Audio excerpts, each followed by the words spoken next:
Mesdames et messieurs, bonsoir et bienvenue dans ce journal. Après Bruxelles, le président de la République par intérim est à Paris. À l'aéroport du Bourget, le chef de l'État a été accueilli par le chef de la diplomatie malienne en compagnie de l'ambassadeur du Mali en France. Les ambassadeurs des pays membres de la CEDEAO et la communauté malienne étaient également à l'accueil. Au programme de son séjour parisien, une rencontre demain à l'Élysée avec le président François Hollande ainsi qu'une visite à l'Assemblée nationale française. Voilà donc l'arrivée du chef de l'État ce matin à Paris. Dioncounda Traoré qui aura demain une rencontre avec le président François Hollande à l'Élysée. Et il rencontrera également les députés français à l'Assemblée nationale. Le MNLA recevra incessamment une nouvelle offre de paix du président de la République par intérim. C'est le professeur Dioncounda Traoré lui-même qui l'a annoncé ce matin au Parlement européen. Là-bas, il a rencontré les parlementaires des commissions affaires étrangères, défense et sécurité, développement et droits de l'homme. Le président de la République par intérim a aussi eu des entretiens avec le président de l'institution sur des questions de coopération. Envoyés spéciaux à Bruxelles, Yaya Konaté et Brahima Koulibaly. Au siège du Parlement de l'Union européenne, les eurodéputés attendaient le président Traoré avec impatience. Impatient de l'entendre sur toutes ces questions relatives au Mali et maintes fois évoquées ces derniers mois au sein de ce Parlement. Parmi elles, bien évidemment, la question du Nord et la gestion des fonds alloués au Mali. Le président Traoré affirme vouloir bien tirer les leçons des erreurs commises dans le passé. Ce qu'il faudra au pays, c'est désormais plus d'État et en même temps moins d'État, la politique de décentralisation. Il faut que, tirant les enseignements de notre grave crise, nous puissions proposer mieux d'État partout. Plus d'État en certains endroits de notre pays qui n'ont jamais vu un infirmier ou un instituteur, et moins d'État dans les sphères où les municipalités et les communautés sont plus efficaces. C'est pourquoi le gouvernement de transition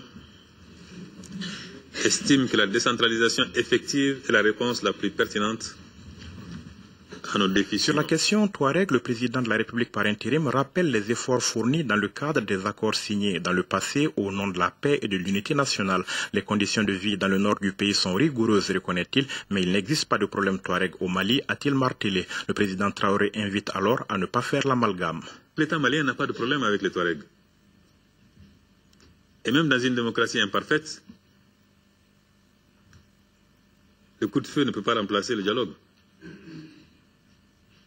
À plus forte raison, lorsque le tireur vient de Tripoli, pur produit d'une débandade, voire une désertion, plutôt que d'un projet sincère de libération du peuple touareg,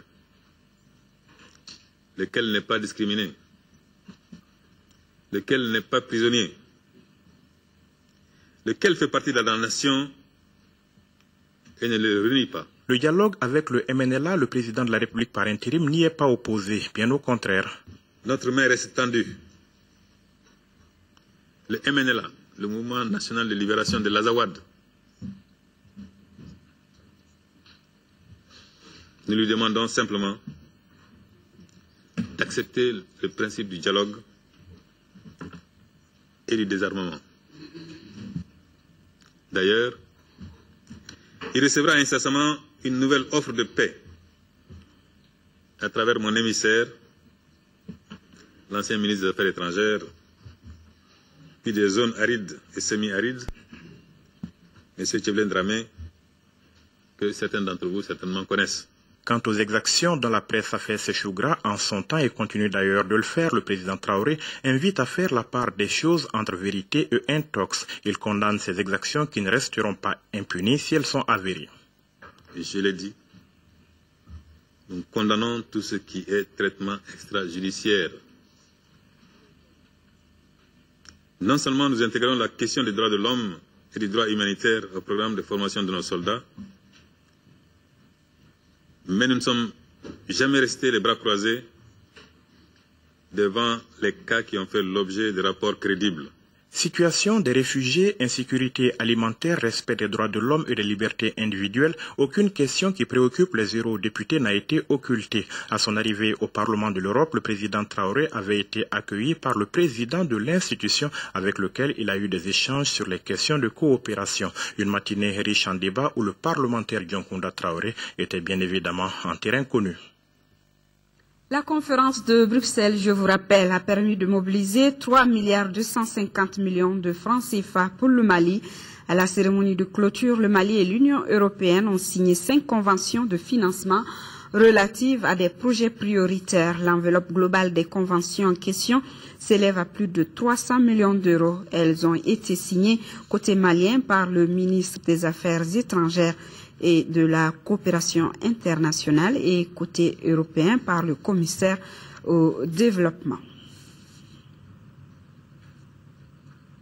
Voilà donc des conventions signées de financement relatives à des projets prioritaires signées à la fin de la conférence de Bruxelles entre le Mali et l'Union européenne.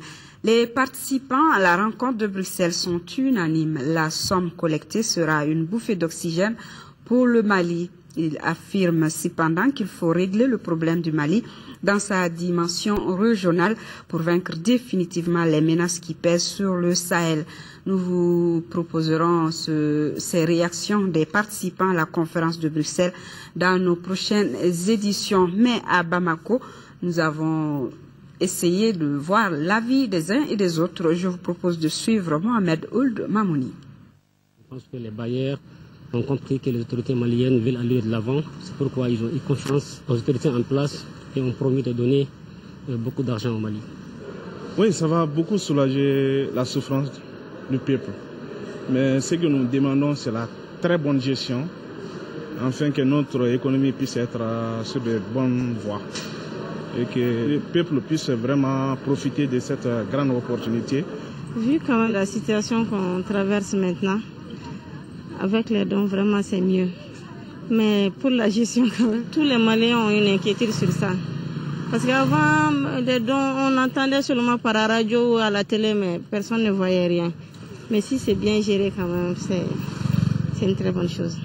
Les donateurs veulent que nous puissions faire ensemble réussir un nouveau Mali. C'est le renouveau du Mali pour asseoir la paix et la sécurité dans le Sahel. Et les gens ont compris qu'on ne peut pas réussir cette paix dans un Mali d'insécurité. Donc la majeure partie du fonds servira à doter le Mali des moyens nécessaires pour assurer et maintenir son intégrité territoriale. Ça traduit quand même l'engagement de l'Europe aux côtés du Mali et pour la sortie de cette situation de marasme économique, sécuritaire et politique également. Cela traduit également la volonté de nos partenaires financiers d'aider le Mali suite aux événements du 22 mars 2012. Et nous vivons dans une situation vraiment délicate sur le plan sécuritaire, sur le plan social et humanitaire. Vraiment, c'est un moment d'émotion et de grande fierté pour chacun des Maliens. Nous avons encore su que nous ne sommes pas seuls, que le monde entier est avec nous dans cette épreuve-là. Donc nous ne pouvons que remercier tous ceux-là qui ont contribué ou qui ont aidé à la réussite vraiment de cet événement. Ça dépasse un peu la dimension que nous nous sommes fixés. Aujourd'hui, c'est largement au-dessus de notre espoir à ce niveau-là. Je crois que nous ne pouvons que nous en réjouir. Je voudrais à cet effet lancer un appel au gouvernement, en tant que député, que ces ressources qui vont être mises à la disposition du gouvernement doivent être utilisées rationnellement. Que chaque centime qui sera utilisé soit utilisé à bon escient et qui puisse être justifié.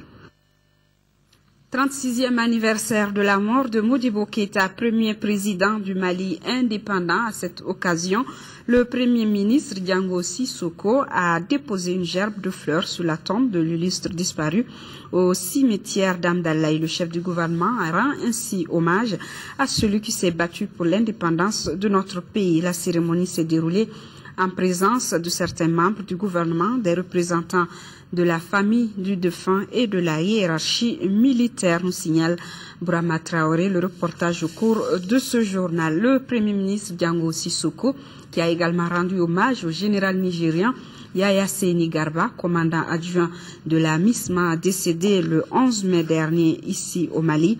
Le chef du gouvernement a ainsi signé le livre de condoléances ouvert à cette occasion. Le Premier ministre salue les qualités de l'officier décédé. Le général Yaya Seyni Garba est mort au service de la paix, dit-il, et de la sécurité internationale, a fait savoir le Premier ministre. Diango Sissoko a présenté au nom du président de la République, des institutions et du peuple malien ses condoléances les plus attristées au peuple frère et ami du Niger et à la famille de l'illustre disparu et à l'ensemble du personnel de la MISMA. Le premier tour de l'élection présidentielle, d'un côté les présidents, de l'autre les premières dames. Valérie Trierweiler, première dame de France, est à Bamako sur invitation de la première dame du Mali, Traoré Mintou Doucouré. Les deux personnalités étaient ce matin à Gao sur place. Valérie Trierweiler a remis des dons de 356 tonnes de vivres, du matériel médical, des kits scolaires et plus de 6 millions de francs CFA aux femmes de la région. Elle a également annoncé la mise à disposition de notre pays de 500 000 € pour l'agriculture et la santé. Le reportage au cours de ce journal. Je vous le disais donc, le premier tour de l'élection présidentielle est annoncé pour le 28 juillet 2013. Le gouvernement et ses partenaires s'activent pour respecter ce délai. Les élections se tiendront avec le fichier biométrique qui enregistre 6 877 441 électeurs potentiels. Ils recevront leur carte NINA dans les tout prochains jours. C'est ce qui ressort de la réunion du comité de pilotage du processus électoral. Le compte rendu de Ibrahima Traoré. À 2 mois des élections, chaque minute compte. Le gouvernement et ses partenaires multiplient les réunions pour accélérer le processus électoral. Le défi est encore énorme, mais les acteurs impliqués dans le processus restent optimistes. Vu l'engagement du gouvernement malien, vu l'engagement des différents acteurs, je pense que si tout le monde joue pleinement sa partition, ce n'est pas la CENI qui ne sera pas prêt pour la date du 28 juillet. À la date d'aujourd'hui, toutes les dispositions sont prises pour procéder à l'impression de tous les documents qui doivent faciliter l'établissement des listes électorales. Nous avons pris toutes les dispositions pour qu'effectivement, au mois de juillet, au moins le premier tour de l'élection présidentielle puisse se tenir sous la base d'un fichier électoral biométrique fiable, accepté par tous les Maliens. Il y a environ 12-14 partenaires maintenant qui ont donné des engagements de participer au financement des élections. Nous estimons aujourd'hui ces contributions à entre 45-55 millions de dollars.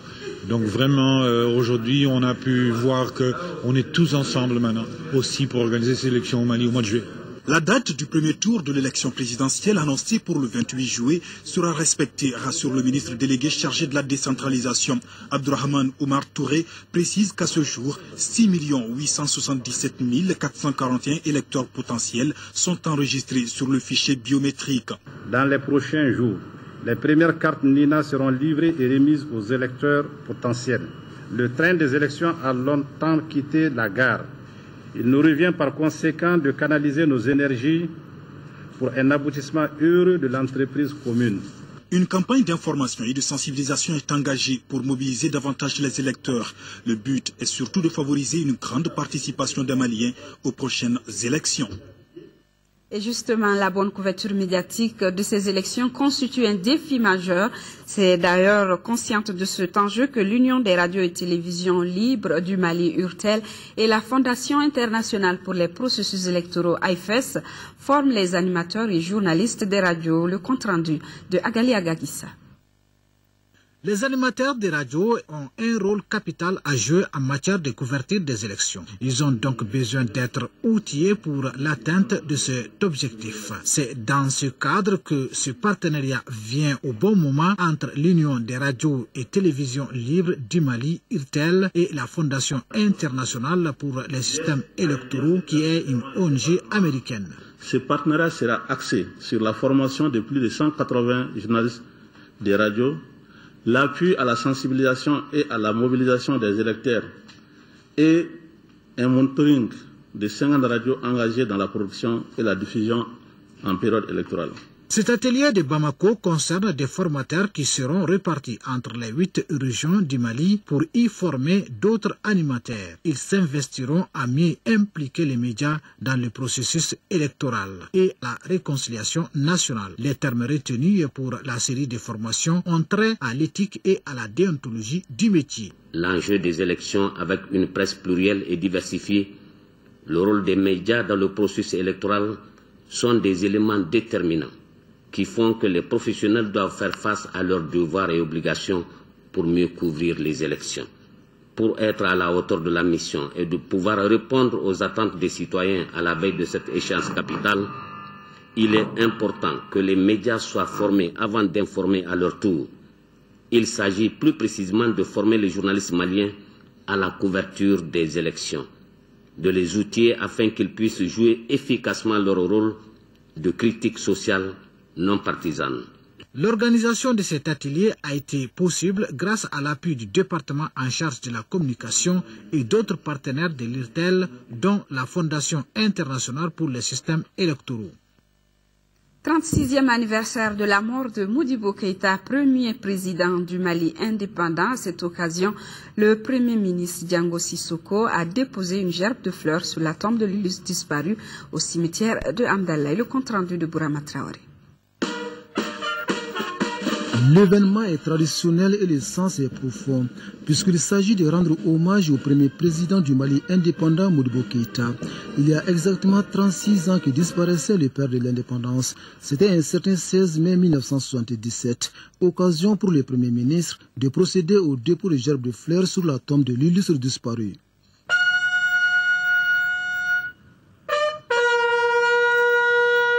Comme disait l'autre, un grand pays se doit de respecter le devoir de mémoire à l'égard de ses illustres disparus, ce qui est bien compris par les autorités maliennes.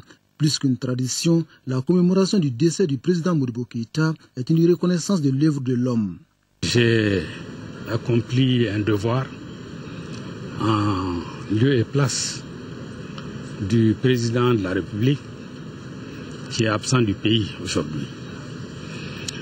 C'est pour rendre hommage une fois de plus à un illustre fils du Mali, une des figures les plus marquantes de l'histoire de notre pays.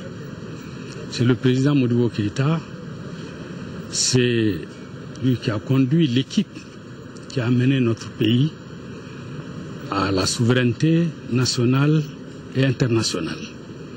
Et c'est lui qui a dirigé pendant près d'une décennie le Mali indépendant. Donc il est normal que la nation exprime sa profonde tristesse en ce jour anniversaire de sa disparition. La famille Keïta n'en dit pas moins. Toutefois, elle rappelle sa principale préoccupation, celle de la réhabilitation de l'ancien président de la République. Je tiens d'abord à remercier le Premier ministre, sans oublier le Président de la République, ainsi que les ministres, les chefs d'état-major généraux, les membres des bureaux politiques nationaux des partis. Je ne cesse de le dire, c'est toujours la réhabilitation de notre père. Il n'a pas été réhabilité, le premier président. Ce processus a commencé depuis 2005 et a continué jusqu'aux journées socio-culturelles tenues à Nara et à Guiré, les 7, les 8, les 9 juillet 2010. La cérémonie a pris fin par des poignées de main entre le Premier ministre Diango Sissoko et les personnalités présentes. Le président du comité militaire de suivi de la réforme des forces de défense et de sécurité était chez les officiers stagiaires de l'école de gendarmerie de Faladié. Le capitaine Amadou Ayasanogo leur a expliqué les missions du comité qu'il dirige avant de visiter les locaux de la gendarmerie qui se trouvent dans un état dégradé, nous signale notre correspondant Mohamed Diarra. Le capitaine Amadou Ayasanogo à l'école de la gendarmerie de Faladia pour dispenser une leçon aux officiers stagiaires maliens et étrangers. La leçon du jour porte sur les missions, les orientations et les objectifs du comité militaire de suivi de la réforme des forces de défense et de sécurité. C'est un travail d'ensemble. Nous sommes une équipe à la charge au départ, mais ça nécessite l'implication au niveau individuel et collectif de tout le monde et pour pouvoir réussir la mission qui est de redonner encore une fois aujourd'hui au peuple malien une armée républicaine, professionnelle et au service de la nation. Le capitaine Sanogo s'est réjoui de la situation actuelle de l'armée malienne. Il a rendu hommage aux militaires étrangers et les Maliens qui combattent l'ennemi. Amadou Ayasanogo a aussi rendu hommage à ceux tombés sur le champ d'honneur. 2h30 de cours avec au finish un agenda rempli de bonnes notes qui serviront aux officiers stagiaires. J'ai retenu une très grande leçon, celle de pouvoir collaborer avec tout le monde. Ça, c'est la première des choses. Et celle de faire la transparence dans la gestion à tous les niveaux des institutions. Concernant les réformes qui viennent d'être proposées à l'armée malienne, c'est une très bonne chose que nous en avons beau attendu. Parce que ça va nous permettre, nous, les jeunes officiers et l'armée en général, de retrouver une valeur sur le plan national et international. Le second acte du capitaine Sanogo, ce fut la visite des locaux de la gendarmerie. Les dortoirs sont dans un état pas du tout reluisant. Il faut quand même ce minimum de conditions pour mettre l'officier à l'aise. Dans le grand projet de réfection et de rénovation des casernes qui est en cours de préparation et que je soumettrai sous peu à son Excellence Monsieur le Président de la République. Donc dans ça, tout est pris en compte et on espère voir. Mais d'ici là, on va essayer de chercher à travers les particuliers comme ils nous ont beaucoup aidés et voir ce qu'on pourrait faire dans l'immédiat. Une matinée d'exercice qui aura permis aux uns et aux autres d'échanger d'expériences. Le but est d'avoir une armée forte capable de sécuriser le continent africain. Je vous l'annonçais, Valérie Trierweiler, première dame de France, est à Bamako sur invitation de la première dame du Mali, Traoré Mintou Doucouré. Les deux personnalités étaient ce matin à Gao. Sur place, Valérie Trierweiler a remis des dons de 356 tonnes de vivres, du matériel médical, des kits scolaires et plus de 6 millions de francs CFA aux femmes. Elle a également annoncé la mise à disposition de notre pays de 500 000 euros pour l'agriculture et la santé. Envoyés spéciaux à Gao, Ndeye Sissoko et Abdoulaye Diarra. Il est à peine 10 heures. Pourtant, c'est un soleil de plomb qui a accueilli les premières dames de France et du Mali, ici à Gao, la cité des Askia. C'est main dans la main que Traoré Mintou Doucouré et Valérie Trierweiler sont arrivés à la cérémonie de remise de dons aux déplacés pour les soutenir après leur retour au Bercail, Gao, où se trouve le plus grand contingent français qui a été le théâtre de nombreuses exactions et où place est à l'espoir et la reconstruction. Gao sort de ses cendres. Gao se reconstruit. La vie est revenue sur les bords du fleuve Niger à la lisière du désert. Nos frères arabes, Tamashek et Touareg, reviennent de leur voyage, sans crainte. Gao se reconstruit petit à petit, mais sûrement. Ce fut l'occasion pour Traoré Mintou Doucouré de revenir sur l'historique de la ville et la bravoure face aux terroristes. Gao est une ville historique et touristique du Mali. C'est ici où se reposent les tombes des Askia. C'est à Gao où les jeunes aux mains nues ont bravé les djihadistes, sans foi ni loi, pour leur liberté et pour leur dignité. Population de Gao, je vous salue. Le peuple malien vous salue pour votre courage. Engageons-nous pour la réconciliation des cœurs et des esprits en cette période difficile que traverse notre pays. Particulièrement, je voudrais lancer un appel aux femmes de Gao pour qu'elles se mobilisent et s'impliquent dans le processus de dialogue et de réconciliation des Maliens. La première dame du Mali a apporté 250 tonnes de riz, 3466 kits alimentaires composés de lait, de farine entre autres, 30 tonnes de lait et 5 millions de francs CFA pour les familles de déplacés et de réfugiés qui, très émus, n'ont pas manqué de la remercier. De son côté, la première dame de France, tout en saluant la détermination des femmes à jouer pleinement leur rôle, a annoncé la mise à disposition de notre pays de 500 000 €, soit 325 millions de francs CFA pour les domaines de l'agriculture et de la santé. J'insiste sur le caractère humanitaire de cette visite que nous menons toutes les deux, Madame Traoré et moi. Nous voulons mettre l'accent sur ce qui se passe. Nous n'oublions pas vos souffrances. Nous n'oublions pas que 400 000 personnes ont été déplacées au Nord Mali. Qu'aujourd'hui, vous pouvez revenir, que la zone est sécurisée, que la France et le Mali ont libéré ces villes et qu'aujourd'hui, elles sont toujours là pour participer à la reconstruction. Nous serons là pour vous aider à la reconstruction. Et je veux vous annoncer donc la somme que Pascal Canfin, le ministre du Développement, a pu débloquer, une somme de 500 000 € qui vous sera remise à travers la Fondation, à travers l'ONG Gary, et qui sera plus particulièrement attribuée aux agriculteurs et aux éleveurs afin d'assurer la sécurité alimentaire. Les deux premières dames ont ensuite visité le groupe scolaire Soso-Koira, l'un des plus grands de Gao, qui manque cruellement de matériel. Là, Traoré Muntu Doucouré a remis 500 000 francs CFA pour l'achat de fournitures scolaires et Valérie Traiweiler des stylos et des livres pour les enfants. La troisième étape de ce voyage à Gao a été la visite de l'hôpital. Le centre hospitalier avait eu de sérieux problèmes dans la prise en charge des amputés et des blessés de guerre. L'hôpital pense tout doucement ses blessures et le don offert par les premières dames ne feront que les cicatriser davantage. 500 000 francs CFA a été le geste de Traoré Mintou Doucouré. Quant à Valérie Traiweiler, elle a remis des matériels d'une valeur de 150 000 €, soit 97 millions de francs CFA, composés de transfuseurs, entre autres. À la maternité de l'hôpital, elles ont eu la chance de coïncider avec la naissance de jumeaux qui porteront les prénoms François et Djankunda. Ainsi l'a décidé la famille Maïga, à la plus grande joie des premières dames. Et comme un bonheur n'arrive jamais seul, elles ont été témoins de la première grande pluie qui a arrosé Gao cet après-midi, comme pour laver les exactions des terroristes. De quoi soulager davantage les populations et raffermir les liens entre la France et le Mali.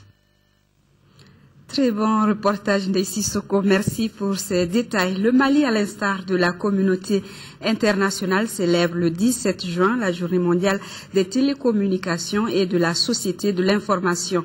À l'occasion de cette journée, donc, je vous propose un extrait du message du ministre de la Poste et des Nouvelles Technologies, Ibrahima Tolo. Ces propos ont été recueillis par Innaba. Depuis 1969, la journée mondiale des télécommunications est célébrée chaque année le 17 mai, marquant la création de l'Union internationale des télécommunications et la signature de la première convention télégraphique internationale en 1865. Le thème de la journée mondiale des télécommunications et de la société de l'information pour l'année 2013, retenu par l'Union internationale des télécommunications, est l'éthique au service de l'amélioration de la sécurité routière. La sécurité du trafic routier est un sujet qui nous touche tous, non seulement sur le plan de la santé publique et la prévention des traumatismes, mais aussi sur celui d'une meilleure efficacité de la gestion du trafic pour lutter contre les effets des changements climatiques. L'éthique joue un rôle important dans la vie quotidienne de la population. Leur utilisation, qui s'universalise, doit se faire de manière responsable et prudente, surtout au volant, afin d'éviter les accidents. À l'occasion de cette même journée, nous vous proposons également un extrait du message du secrétaire général de l'Union internationale des télécommunications. Les propos de Hamadou Touré ont été recueillis par Mahamadou Kone. La sécurité du trafic routier est un aspect qui nous touche tous, sur le plan de la santé publique et de la prévention des traumatismes. Chaque année, 1,3 million de personnes meurent et entre 20 et 50 millions sont blessés dans des accidents de la route, surtout dans les pays en développement.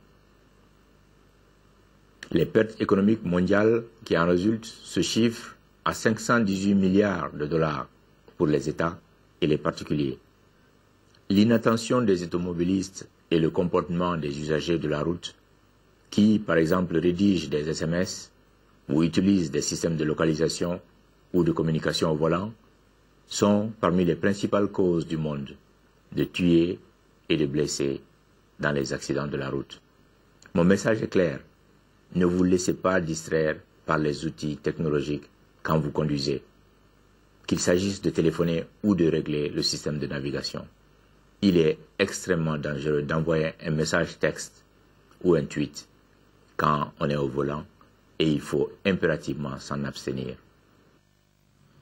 Environ 30 millions de francs CFA, c'est la valeur du matériel remis aux femmes engagées dans le commerce informel par l'ONU Femmes et ses partenaires. L'objectif est d'encourager ces opératrices économiques pour l'amélioration des qualités de leurs produits. 10 opératrices économiques de l'intérieur du pays du district de Bamako en ont bénéficié. Le reportage de Moussa Fani.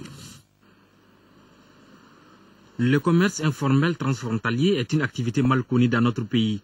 Pour encourager les actrices de ce secteur, ONU Femmes et ses partenaires viennent d'offrir des matériels à une dizaine de femmes opératrices économiques du Mali. Ces matériels sont entre autres des congélateurs, des cuisinières électriques et des tables. Cette remise fait suite à une étude que nous avons faite. Et l'étude a montré que les banques sont vraiment intéressées pour financer les fonds de roulement. Mais en matière d'équipement, d'investissement, les banques sont un peu lentes. Je pense que vraiment aujourd'hui, c'est une fierté que ces femmes puissent bénéficier de ces équipements. Pour la présidente du réseau des femmes opératrices économiques du Mali, ces matériels devront permettre d'améliorer la qualité des produits des bénéficiaires. Ces femmes-là ont été choisies sur des critères bien définis et qu'elles ne perdent pas de vue que ça leur a été donné pour qu'elles puissent avoir une certaine performance au niveau de leur travail, pour qu'elles puissent travailler, pour qu'elles puissent avoir des produits plus adaptés au marché et des produits qui peuvent être compétitifs au niveau des autres produits qui viennent des autres femmes de la sous-région, de l'international ou du sous-régional. Les partenaires de l'ONU Femmes, qui sont l'ONG Aprofem et Amprod Sahel, interviennent dans 5 régions du Mali. Ils œuvrent pour la promotion du commerce informel transfrontalier et appuient 450 femmes dans ces zones d'intervention. En 4e région, la directrice générale de la pêche a procédé hier à Sinzana au lancement du projet de réalisation d'une piste rurale qui reliera les communes de Sinzana et de Djouna. Sa réalisation coûtera 60 millions de francs CFA. Le compte-rendu de Kandesila. La signature de la convention de maîtrise d'ouvrage déléguée entre la directrice générale de l'APEJ, les responsables des communes de Sinzana et de Djouna consacre le lancement officiel du chantier école d'aménagement de la piste rurale Tongo-Djouna. La piste, longue de 10 km, a un coût de 60 millions de francs CFA pour un délai d'exécution de 3 mois. Sa réalisation va permettre à 45 jeunes des 2 communes d'être formés en technique de mise en œuvre et d'entretien des pistes. Le projet permettra également de lutter contre la pauvreté à travers la distribution de près de 45% du coût du projet, soit 27 millions de francs CFA à la main-d'œuvre locale.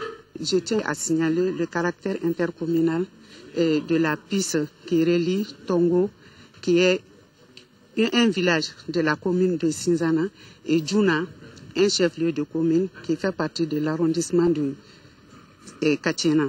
Un autre chantier visité, celui d'aménagement de la mare de Bla. Ce site appelé Falaba, au sud-ouest de Bla, concerne le circreusement de la mare de 9 hectares, la construction d'ouvrages d'eau et la clôture en grillage d'un périmètre maraîcher de 2 hectares. Il s'agit là aussi d'accroître l'emploi rural. Un ouvrage ainsi réalisé permet aux jeunes ruraux qui sont au niveau de ces communautés d'entreprendre des activités dans le domaine, par exemple, de la pisciculture, dans le domaine du maraîchage, dans le domaine de la riziculture et par là même de créer des emplois. Au niveau de l'exécution des travaux, même si ces travaux sont pratiquement terminés, quelques contraintes majeures ont été signalées par les bénéficiaires, notamment dans l'amélioration ou le renforcement de la qualité des infrastructures réalisées ou dans le mécanisme de suivi. La directrice a donné l'assurance que des mesures idoines seront prises pour la pérennisation des acquis. Combattre le travail des enfants par l'éducation, tel est le défi que les autorités en charge de l'éducation du Mali, du Kenya et de Madagascar veulent relever. Les délégués des 3 pays sont réunis à Sikasso depuis mardi à la faveur d'un atelier de formation sur le sujet. C'est sur initiative du BIT et du ministère de l'Éducation. Le compte-rendu de Sekou Konaté. En initiant cette session, le BIT, IPEC-TAC et le ministère de l'Éducation, de l'Alphabétisation et de la Promotion des langues nationales veulent rassembler les parties prenantes dans la lutte contre le travail des enfants et l'éducation afin d'analyser les liens entre éducation et travail des enfants et commencer un processus de prise de décision et de mesures pour intégrer le travail des enfants dans la planification de l'éducation. L'idée de cet atelier est de comprendre le travail des enfants est l'un des facteurs le plus importants qui empêche l'achèvement de l'éducation pour tous. Pendant 4 jours, délégués venus du Mali, du Kenya et de Madagascar vont approfondir les connaissances sur le travail des enfants, son ampleur et ses manifestations, le contexte juridique international, régional et national, l'exclusion du système éducatif, les barrières à l'éducation formelle et non formelle, la suppression de ces barrières, la transition de l'école au travail, entre autres.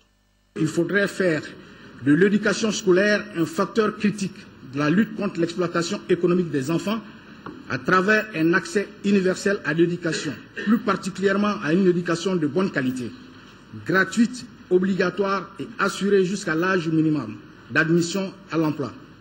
Et la démarche est essentielle et pour les autorités locales, régionales et celles en charge de l'éducation. Les enfants occupent une place de choix. Ils représentent un symbole de l'espoir en l'avenir de la famille, de la communauté, du pays et du continent. Dans cet esprit, qui est celui du travail décent, du dialogue social et d'un monde plus digne des enfants, vous pouvez compter, mesdames et messieurs, aujourd'hui comme demain, sur l'appui total de tout le gouvernement de la République du Mali pour vous accompagner dans ce combat combien humain. La démarche ainsi enclenchée et qui sera en bonne place dans les politiques et programmes sectoriels de l'éducation bénéficie, en plus du BIT, de l'accompagnement financier de l'Union européenne.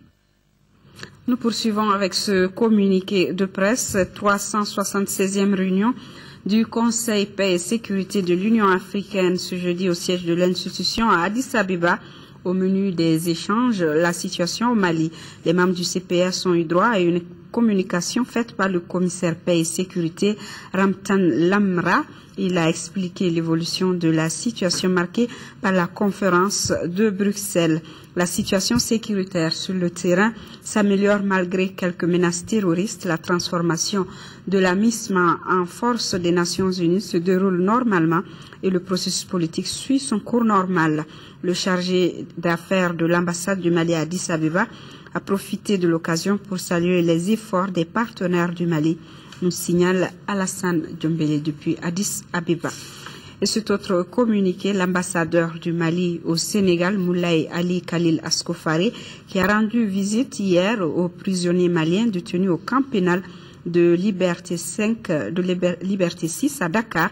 À l'issue de la visite, il a constaté que les détenus maliens sont traités correctement. Les prisonniers maliens ont cependant déploré la lenteur dans l'exécution des procédures judiciaires et demandé leur transfert au Mali pour y purger leur peine. Les autorités judiciaires sénégalaises ont promis de diligenter les procédures judiciaires. Enfin, l'ambassadeur a offert des cartons de savon des cartons de savon, de lessive et de toilette aux détenus et les a exhortés à la discipline, au respect et à combattre l'oisiveté par des activités en atelier. Le projet de studio de télévision Wokloni a été présenté hier. C'était au cours d'une conférence de presse au siège de la dite structure en chantier à Kalabankoro, Adeken. Cette nouvelle chaîne qui lancera ses activités en janvier 2014 est partie de la fermeture de l'espace culturel Blomba. Ces productions et programmations seront axées sur l'éducation, la citoyenneté à travers le divertissement. Pour plus de détails, nous écoutons le promoteur de Wokloni TV, Alioune Ifrandiaï. Il est au micro de Modi Boussouar. Le nom Wokloni est venu parce que nous, quand on était jeunes, on appelait les personnages de dessins animés les Wokloni. Wokloni aussi, c'est ce personnage mythique des contes mandingues qui nous ont bercés dans notre enfance. C'est aussi en référence à notre ambition de produire, de développer une industrie de dessin animé à notre sein. C'est en cours, ça fait quand même quelques temps, presque 2 ans, que nous sommes en train de former une équipe dans ce sens-là. Et qu'est-ce que nous allons faire? Nous allons développer un studio au sein de la chaîne Wokloni qui va essentiellement produire du dessin animé malien et sous-régional. À partir de là, prendre en charge l'éducation des enfants, de nos enfants, qui puissent de moins en moins vivre un exil culturel. Nous allons pouvoir nourrir la création, la production, la diffusion des spectacles vivants, de la culture, l'organisation de la communauté artistique. La ligne éditoriale de la chaîne va être essentiellement axée sur l'éducation à la citoyenneté. Page noire de ce journal, il s'appelle Diassé Boiré, ancien travailleur de l'ORTM. Il s'en est allé à l'âge de 59 ans de suite d'une longue maladie. Né en 1954 à Soulé, dans le cercle de Kémassina, Diassé Boiré fit ses études secondaires au lycée de Markala. Après l'Institut pédagogique général IPEC de Bamako, il intégra la fonction publique. En 1976, il enseigna à Tchal et à Ambiri dans le cercle de Yuaru et à Sinzanagar, cercle de Ségou. C'est en décembre 1999 qu'il fait son entrée à l'ORTM à la direction de la radio rurale. Diassé Boiré obtint en 2001 le prix RFI du meilleur reporter radio. Que son âme repose en paix. L'éthique au service de l'amélioration de la sécurité routière, c'est le sujet de votre prochaine émission de Guélékan, dont l'enregistrement aura lieu demain vendredi 17 mai à la gare routière de Sogoniko à partir de 16h. Cette émission spéciale Guélékan est organisée par le ministère de la Poste et des Nouvelles Technologies à travers l'autorité malienne de régulation des télécommunications et des postes. Demain 10h-13h, vous seront présentés par Mohamed Touré et Hawe Touré vous retrouve pour les éditions du soir. Merci pour votre fidélité. Bonsoir à tous.